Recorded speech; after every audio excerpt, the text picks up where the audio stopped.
I'd now like to share the best coaching advice you're ever going to get in this or perhaps any other lifetime. Where's that great advice going to come from? Inside you. I want you to imagine that you're 95 years old. 95. You're just getting ready to die. Here comes that last breath. Right before you take that last breath, you're given a wonderful gift, a beautiful gift. The ability to go back in time. The ability to go back in time and talk to the person listening to me right now. The ability to help that person be a better leader, a better professional. Much more important, the ability to help that person have a better life. What advice would that wise 95-year-old you, who knows what really mattered in life and what did not matter and what was important and what was not important, what advice would that wise old person have for the you that's listening to me right now? You don't need to say anything or do anything or write anything. Just answer that question in your mind.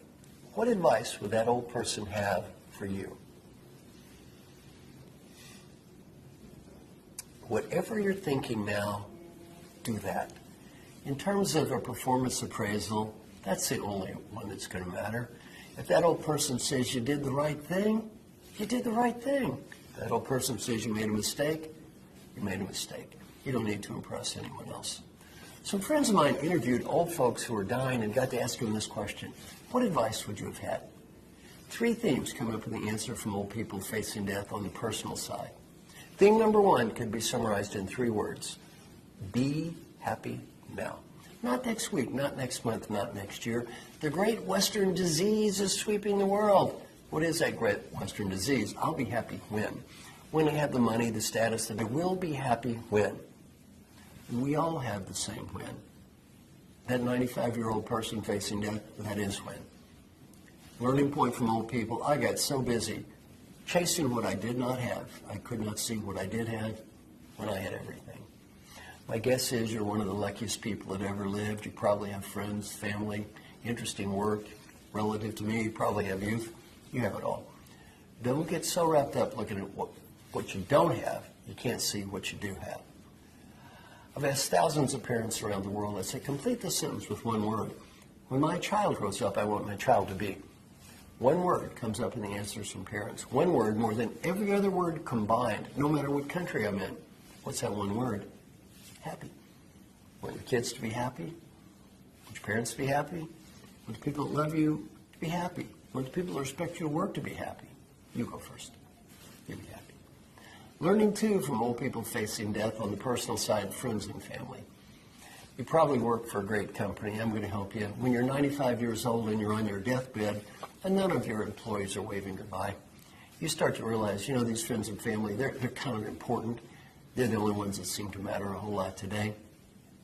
And learning point number 3, if you have a dream, go for it.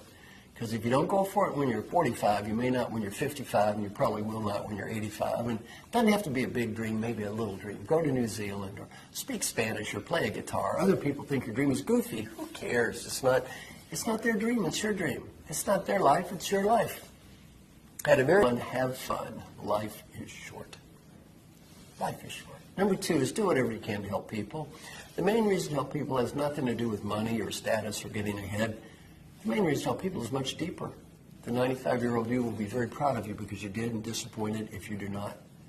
And if you do not believe this is true, you interview any CEOs who have retired, and I've interviewed a whole bunch of them and asked them a question. Please tell me, what are you proud of? So far, none of them told me how big their office was. All they ever talked about is people they helped. Final advice also saying, go for it. Your industry's changing, your world's changing. You do what you think is right. You may not win, at least you try. Old people, we almost never regret the risks we took and failed. We always regret the risk we did not take. And in my role as an educator, as a coach, I got one simple mission. That's to help you have just a little bit better life. So I hope that something I've said or done helps you have just a little bit better life. Thank you very much.